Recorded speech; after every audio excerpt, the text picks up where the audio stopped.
Hello, beautiful people. Hello, my greens of the world. My name is Ana Torres. Welcome to Ana K's Little Green Book. Thank you so much for watching. I hope you're doing well. I'm actually going to talk about shampoo today. In our previous episode, I actually talked about PVC. That's going to be polyvinyl chloride. That's going to be a type of plastic that's actually used in one of the worst ones for the world. It does have a lot of chemical additives in the form of phthalates. Phthalates are going to be a cluster of chemicals that's actually used in hundreds, if not thousands, of different types of products. They can range from toys, like just vinyl flooring, wallpaper. It can be found in blood bags, some types of tubing, and even in pharmaceuticals. Not just in pharmaceuticals, but also a lot in personal care. So with that one, unfortunately, it has been linked to asthma, diabetes, and learning disabilities, along with other chronic health issues. So that's going to be one of the worst things, that we are using all these products and they're actually not just affecting the world, they're actually affecting us health-wise. It's not just going to be the PVC, but there's a couple of other harmful ingredients that we can actually find on our shampoo. Some of them can be SLES or SLS. That's going to be two different types of sulfates. When it comes to one of them, it's for cleaning, the other one is for foaming. We have this misconception that if it's not foaming enough, it's not cleaning. So it's probably completely the opposite. It can be like where those that are not actually foaming as much are actually cleaning more than those products that we're currently using. These sulfates are actually proving that they're damaging our hair. They're making it a lot more brittle and creating a lot more frizz. So that's not the worst part of it. According to a couple of research, it has been shown that there's a lot of toxins that are being found in our bodies due to those sulfates. The third ingredient that can also be found is going to be parabens. When it comes to parabens, it's going to be mainly used as a preservative. So it's for it to not build up any type of bacteria into your shampoo or any of your cosmetics. It can be found a lot in those types of products. So when it comes to this specific ingredient that is being used, it has been shown that it mimics the estrogen hormone. So essentially, thanks to that, it's being found a lot in women, and it's creating a lot of more cancerogenious breast cells. So that's not great and not optimal, because again, there's a lot of people or women which are dying from breast cancer. These parabens are not only used on cosmetics and your personal health care, whatever. It's also being used in a lot of canned food. So essentially, when it comes to canned food, it's being ingested orally instead of the skin.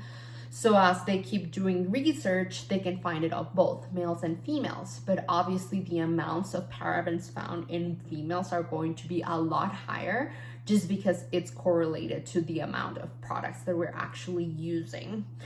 The next one is going to be formaldehyde. That's going to be the second worst ingredient that we can find. It's actually known as a human carcinogen.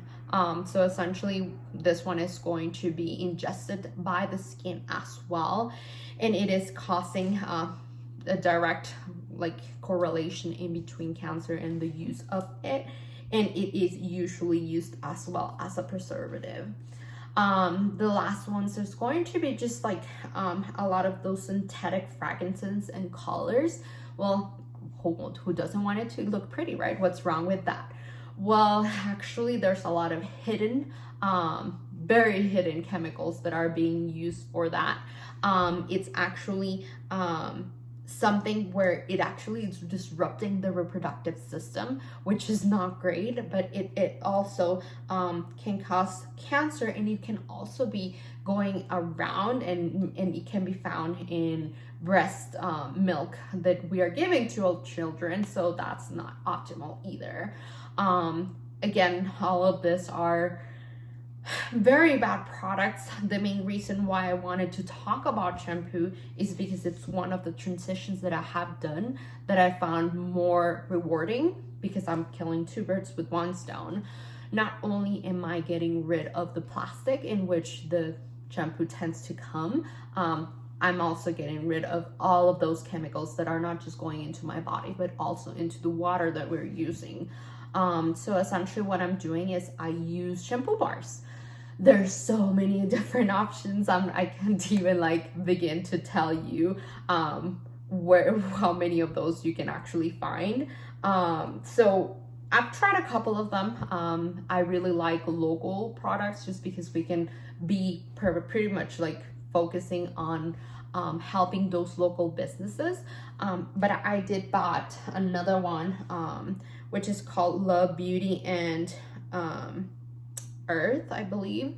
This one, it's a 2-in-1. It's shampoo and conditioner. It's probably one of my favorite, obviously I have used. But another thing that we have found is that it's not only a great way of reducing plastic, it's actually lasting a lot longer than those shampoos that you're buying. We also found here in El Paso one local store. It's called In Bloom. This is one of their shampoos. They actually offer conditioners as well. It's a little bit harder to find conditioners, but I feel like the shampoos are going to be the greatest. I really like the Sir Jabs brand. That one is from New Mexico. But that was probably one of my favorite. If I ever go to any other fair, I'll make sure to buy a couple of those shampoo bars.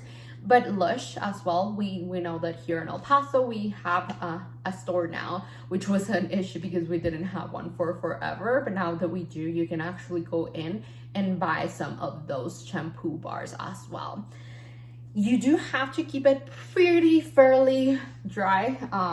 So I found two different ways to do that. I have two. This one I bought in Walmart. You can find them 2 for $1. What I have noticed though, it does tend to keep it a little bit more on the bristles. So what I like, it's going to be this one better. Essentially with this one, I bought in the dollar store. If you see, it even has holes on it. And it like just keeps it a lot drier than this one. So this is the one that I would definitely recommend. As I mentioned before, this is probably one of my favorite transitions. I do notice that my hair is a lot better. It's a lot healthier in my opinion. The more that I use it, the better that it gets. And obviously, I mean, it all depends on the type of hair that you have. You probably will have to use a couple of them in order to find the one that fits you the best. But again, if we can kill two birds with one stone by removing a lot of the plastic that is being consumed because of those bottles that contain our shampoo, and because of the chemicals that we are removing from our own body and the water, why not just go ahead and do that? So I hope this is a good transition that you would consider. If you have any questions, please reach out to me. And thank you so much for watching. I hope this was very helpful for you. And I hopefully will see you on the next episode. Thank you so much. Bye.